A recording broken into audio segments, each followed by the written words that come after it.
If you overhaul it all, you're not setting yourself up for success. Most wellness advice asks you to add more to a plate that's already full. To set yourself up for success is the opposite. We're not going to add more.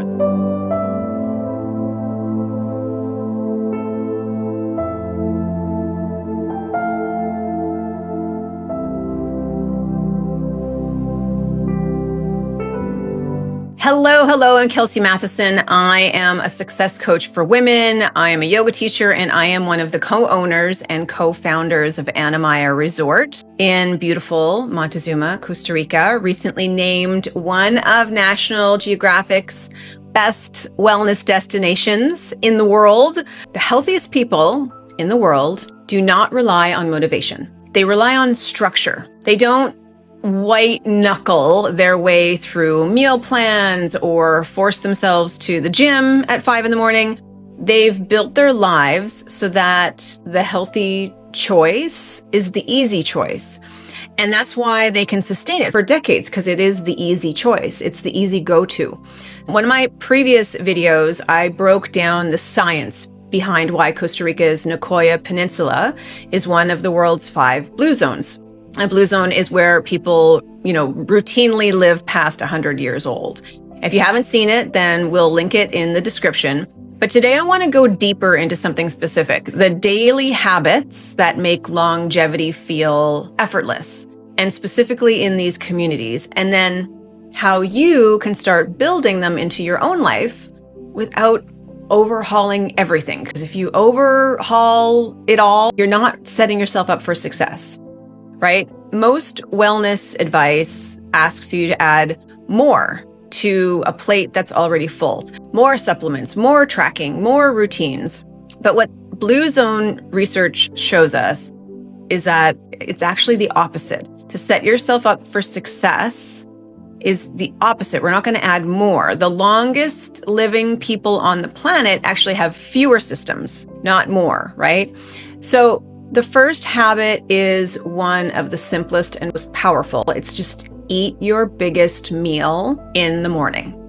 So in Nicoya, in Costa Rica, and the Nicoya Peninsula, breakfast is like the main event. It's gallo pinto with rice and beans and plantains and eggs and fresh fruit and Costa Rican coffee. And then lunch is moderate, and then dinner is it's small, it's early, it's super light, maybe some soup or tortillas before sunset. And this isn't a trendy diet.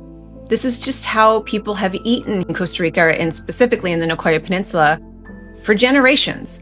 And the research backs it up. Studies on meal timing show that front-loading your calories earlier in the day improves insulin sensitivity.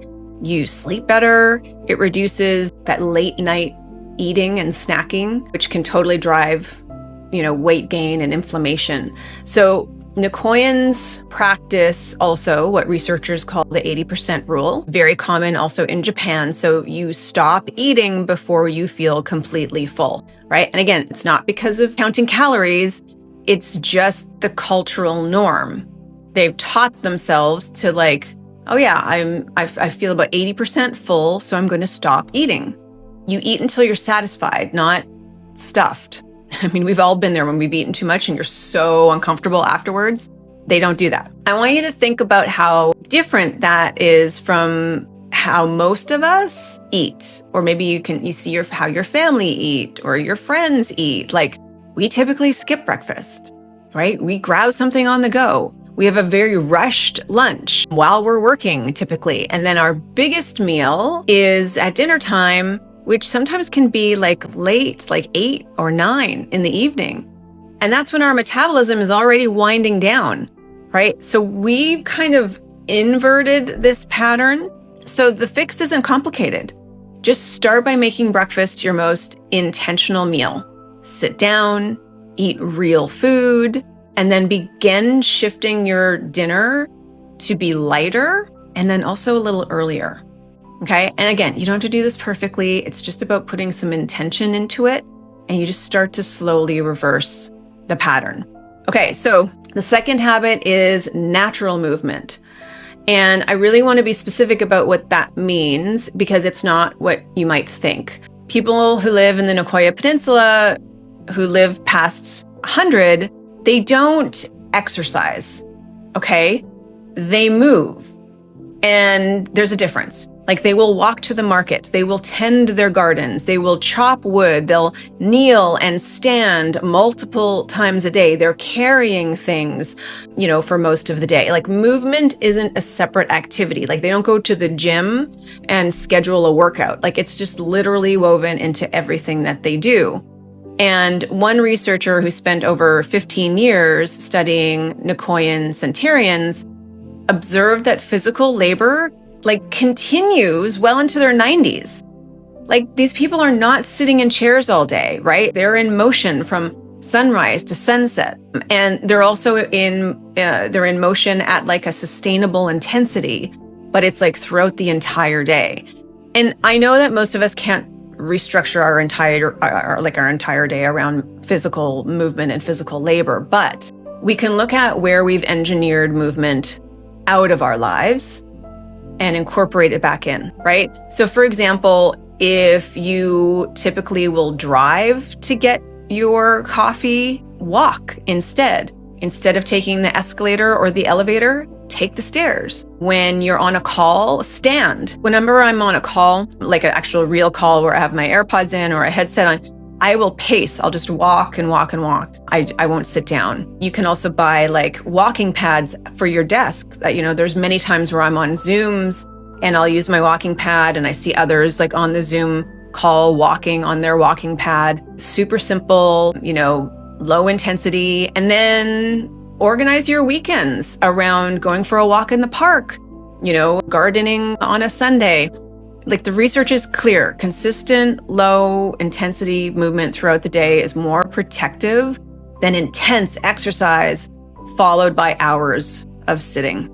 And at Anamaya, this is something our guests notice within the first 24 hours, at least the first couple of days, because the resort is built into a hillside. So you're walking up and down, you're moving to your meals, and then you're doing your yoga, you're in the pool, you walk down into Montezuma or hike all the way back up, or you walk and hike the waterfall, space. We have a private access path to the famous Montezuma waterfalls. Many people will then, hike their way down the falls. And by the end of the week, they realize that they've been moving more than they have in months. But it didn't feel like exercise. Like it just was a part of their experience, of their week at Anamaya. And the third habit is what researchers call downshifting. So it might be the one that I would say our culture, our society struggles with probably the most. But every blue zone has these built-in rituals for slowing down. So in Nicoya, it's an afternoon coffee break. In Okinawa, Japan, it's like a daily pause to remember ancestors. In Sardinia, it's like a happy hour with neighbors. And so the specifics are different depending on the blue zone, but the principle is the same. But at some point, every single day, there's a non-negotiable moment where you just stop and you just be, right? And this isn't self-care, the way that we would think about it. It's not putting on a face mask or using your, red light wand, or nothing wrong with that, but it's not structured in that way. It's just a daily built-in pause that prevents stress from accumulating in the first place. So research shows that chronic low-grade stress, the kind that we're just living with throughout the day, that we're not really noticing, that drives inflammation. That will 100% disrupt your sleep. That weakens your immune system, and it accelerates aging at a cellular level. That's why the longest living people, that's why they're centenarians. That's why they're living in blue zone areas. And let me tell you, the people who are living to 100, they're not immune to stress. They've just built habits that help to discharge it daily. And so it's not compounding, right? So share in the comments below, what your pause every day could look like. Maybe it's an afternoon tea break. Maybe it's 10 minutes on your porch with no phone, no electronics. You just leave the house, leave the office, sit outside, listen to the birds, look at the sky. Maybe every day after lunch, you walk around the block. Maybe it's 5 minutes of breathing before you pick up your kids. Like, it doesn't have to be long, but the idea is that it's consistent and that time is protected, right? It's a non-negotiable. And I think that's the part that people skip. Like, they treat it as an option. It's not really that important, that I have other more important things to get to. So make it a non-negotiable, because in these blue zone areas, the special pause is probably the last thing that they would cut out of their lives. And then, of course, the fourth is about food. And, I think a lot of the quote unquote, like, wellness culture gets this wrong. Everyone has their own dietary preferences, and certain things work better for, certain people. But the blue zone populations aren't, let's say, they're not vegan, they're not keto, they're not following some specific diet. They are plant forward for sure. About 70% of the traditional Nicoyan diet is plant-based. They eat corn, they eat beans, and they eat squash a lot. That's called the Three Sisters. And this is a tradition that goes back like 6,000 years. And it's known as one of the best nutritional combinations for longevity. So beans show up at almost every single meal, like literally the cornerstone. Meat is eaten, but sparingly. It's mostly chicken and pork in Costa Rica. Everything is pretty much prepared from scratch. Like, there's virtually zero processed food. And I think that, this kind of gets lost in the whole diet debate. It's not that meat is bad or plants are magic, but it's just that when you build your meals around whole, unprocessed plants, let's say, and then treat animal protein, if you eat animal protein, as a supporting player rather than the main event, your body will 100% respond differently. Like, there's less inflammation, there's better gut health, there's just more sustained energy. So you don't necessarily need to overhaul your diet overnight, but I would start by asking just one question at every meal. Like, okay, where are the plants? And if they're missing, or if they're an afterthought, then I invite you just to flip the ratio. Make plants the foundation, and then let everything else be a complement. Just try it out. Okay. Now, the fifth habit is the one that kind of ties everything else together. And honestly, it might be the most important one, and that's community. So in Nicoya, multi-generational households are the norm, right? Centenarians live with their children, they live with their grandchildren, sometimes it's their great-grandchildren. They're not isolated. They're a big part of the family. They take care of the grandkids. They advise the family. They contribute to the household. And they have, like the Nicoyans call a plan de vida, like a life plan and a reason to wake up in the morning. And research suggests that, like, a sense of purpose alone can add up to 7 years to your life, right? And it's not just family, like, it's community. The central square of Nicoya town, there's like this 500-year-old church with a gallery celebrating over 55 local centenarians. And it's a living record, basically, of long life. It reinforces that in these communities, aging is celebrated. It's not feared. Community is super, super important, to the Nicoyans.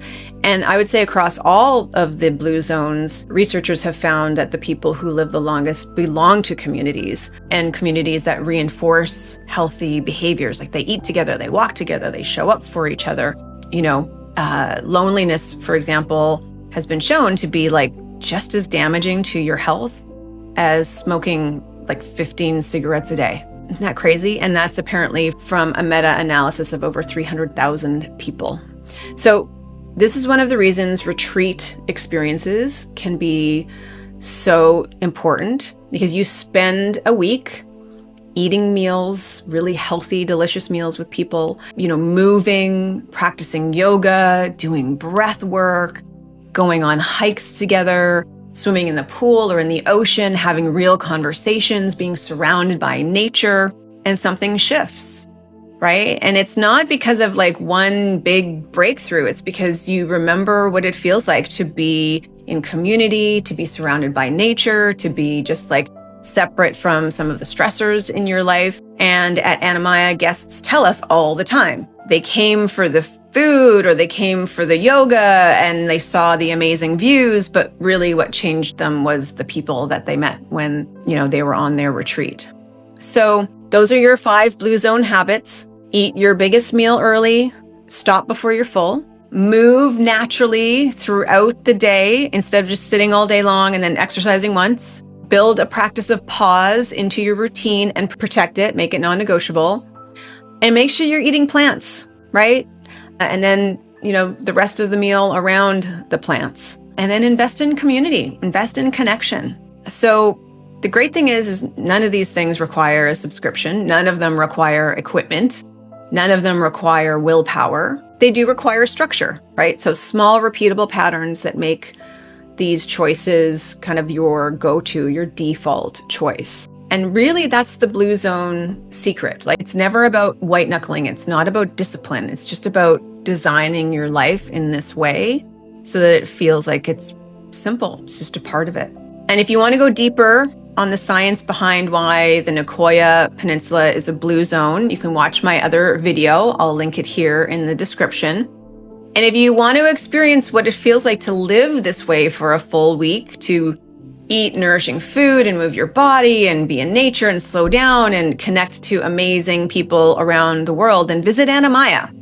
Come and do a retreat with us. Visit anamaya.com. We host wellness retreats all year round in Montezuma, Costa Rica. Montezuma is right in the heart of the Nicoya Peninsula Blue Zone. So the link is in the description. We would love for you to come and visit us. And if you want a free resource to start building these habits into your daily life, we have created a reset kit. It's called the Centered Year. And typically I would say we share this resource at the beginning of the year to kind of, set your year ahead. But really you can use this reset kit at any time. We'll put the link in the description. It's totally free. And let me know in the comments which out of these 5 habits you're more excited about trying first. Or if you've already incorporated some of these habits into your life, share with them below in the comments. We would love to hear from you. All right. Thank you so much for being here. Remember to like and subscribe and share. And I will see you in the next video.